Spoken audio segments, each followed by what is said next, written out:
जी अस्सलाम वालेकुम बेटे। ये इंटीग्रेशन का क्वेश्चन है 21 3.3 है, सेकेंड ईयर का मैथ्स लॉ और बोर्ड पंजाब बोर्ड का जो मैथमेटिक्स है ना, उसका ये बड़ी दरीना ख्वाहिश थी बच्चों की कि जी इसकी वीडियो भी बना दें कि √2/sin x plus cos x। ठीक है, तो आपने इसकी इंटीग्रेशन करनी है।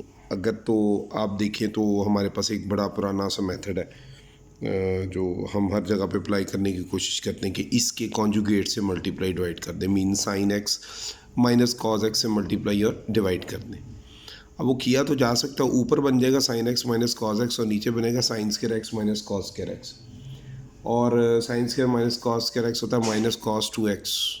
तो कोई केमिस्ट्री सेट नहीं होगी ऊपर और नीचे की ना, मीन्स कि हमारा जो है ना वो एक बेकार सा प्रोसेस जाएगा ऐसा करने से।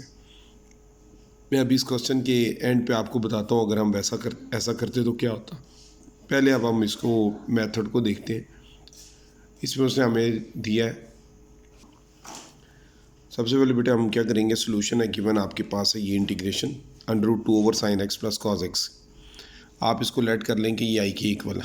ठीक है, नेक्स्ट स्टेप में हम क्या करते हैं कि ये √2 जो है ये ऊपर न्यूमरेटर में मौजूद है, इसको उठा के डिनोमिनेटर में लिख के बेस में लेके आते हैं। मीन्स इस तरह लिख सकते हैं ना, a/b = 1/b/a, क्योंकि ये नीचे से ऊपर ही वापस चला जाता है। तो ये हमने यही किया, √2 को इधर ला के नीचे डिवाइड किया। ऐसा इसलिए किया है कि हमको शेप बना सकें, इसको इंटीग्रेशन के काबिल कर सकें इस क्वेश्चन को। तो √2 जो है ये एक बार साइन एक्स के नीचे और एक बार कॉज एक्स के नीचे डिवाइड होगा। ये पढ़ा हो आपने a+b/c हो तो a/c + b/c होता है।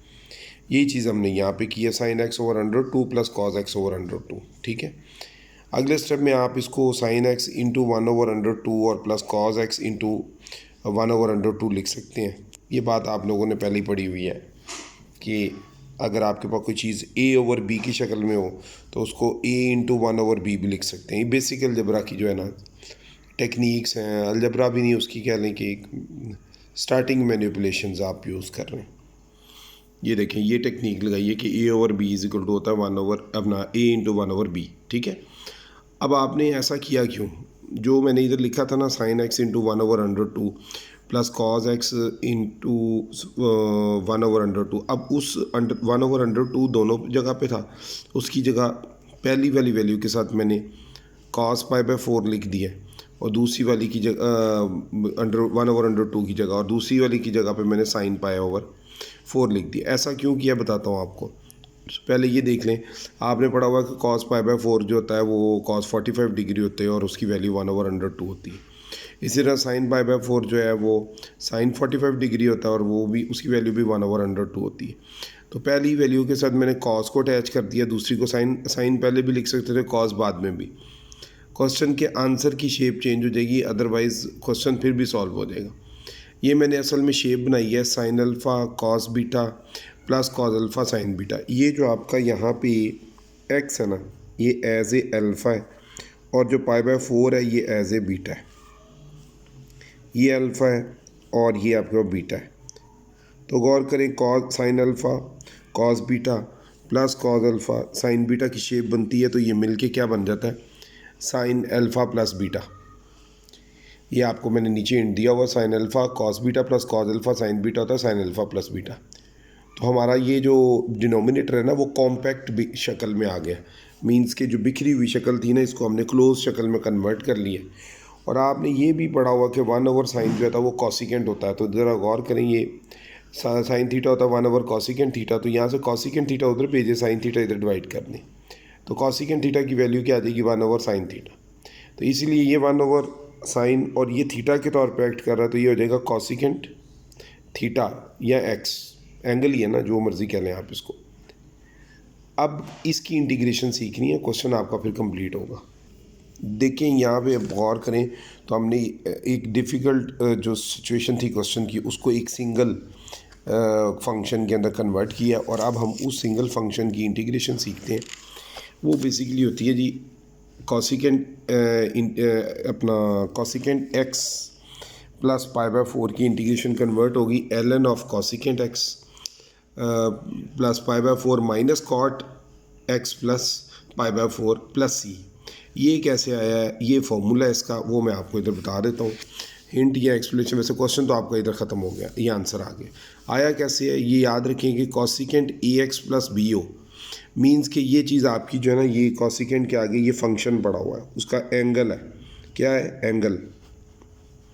एंगल बेसिकली क्या है? एक लीनियर फंक्शन है। लीनियर उसको कहते हैं जिसमें वेरिएबल की पावर 1 हो, यहाँ पे ए और बी एज ए कांस्टेंट के तौर पे एक्ट कर रहे हैं।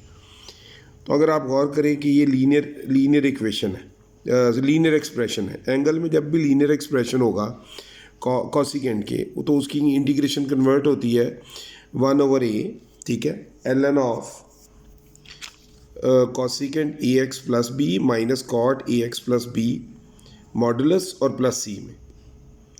ये बेसिकली जो फॉर्मूला है ये आपकी एफएससी की बुक में नहीं लिखा हुआ, लेकिन हम लोगों ने इसको एडवांस लेवल से ड्राइव करके ना आप लोगों की सहूलत के लिए यहाँ पर लिखा है। अब मैं इसको थोड़ा कंपेयर करके दिखाता हूँ। अगर आप इसको कंपेयर करें तो x है, x के साथ यहाँ पे कुछ नहीं है, तो आपको पता है हर टाइम 1 मौजूद होता है। कुछ ना हो तो यहाँ पे 1 तो मल्टीप्लाई हो ही रहा होता है। तो इसका मतलब है कि यहाँ पे जो आपका a है ना वो 1 है, और प्लस बी की जगह क्या हुआ है, π/4। तो इसलिए मैंने लेट किया है इस इक्वेशन को, इस फॉर्मूले को ए इक्वेशन का नाम देके, क्योंकि ये सिलेबस का हिस्सा नहीं है, ठीक है। ये बेसिकली मैं इसकी एक्सप्लेनेशन कर रहा हूँ आपको नीचे। क्वेश्चन तो ऊपर कंप्लीट हो गया। देखिए आप a की जगह 1 और b की जगह π/4 पुट करेंगे, यहाँ पे a की जगह 1, यहाँ पे भी 1 और यहाँ पे भी 1, और b की जगह π/4 और यहाँ पे भी π/4। इन इक्वेशन नंबर a, तो आप देखिए वो क्या होगा, कॉसिकेंट 1 इंटू एक्स प्लस π/4 यहाँ पे, और 1/1 आ जाएगा, a की वैल्यू 1 है तो यहाँ पे मैंने 1 लिख दिया। ln of cosecant 1 into X plus π/4 B की जगह माइनस ये वाला, और कॉट ए की जगह क्या आ जाएगा 1 और बी की जगह π/4 आ जाएगा। ये देखें तो ये कन्वर्ट हो जाएगा कॉसिकेंट x प्लस π/4, क्योंकि 1 इंटू एक्स ही होता है X plus π/4 D X equal to किस में होगा, ln of cosecant x plus π/4 minus cot x plus π/4 plus C. तो देखें ये आपको मैंने क्वेश्चन भी ड्राइव कर, उसका फॉर्मूला भी ड्राइव करके बता दिया कि कैसे ये चीज़ कन्वर्ट हुई है। मतलब बेसिकली इंटीग्रेशन तो ये थी, ये चीज़ कैसे कन्वर्ट हुई है इस चीज़ के अंदर। और वैसे आप लोगों को मैंने इसका एक सादा फार्मूला बताया हुआ, वो भी देख लें ताकि आपको क्लियर हो जाए कि हम लोगों के पास बिल्कुल सिंपल अगर कॉसिकेंट का हो ना, ये आपकी ना एक एग्जांपल भी है और ये प्रूफ भी है। बेसिकली ये फॉर्मूला है कि सादा अगर कॉसिकेंट एक्स हो, ये एक्स एंगल सिंपल हो, तो वो कन्वर्ट होता है ln of cosecant X minus cot X. और ये फॉर्मूला भी इसी फॉर्मूले से निकला। इंटरेस्टिंग आपको बताऊँ, ठीक है। होपफुली मैंने क्वेश्चन को तो पूरा एक्सप्लेन करने की कोशिश की, आपको समझ आया होगा। फिर भी कोई क्यूरी हो तो पूछ लीजिएगा। अस्सलाम वालेकुम।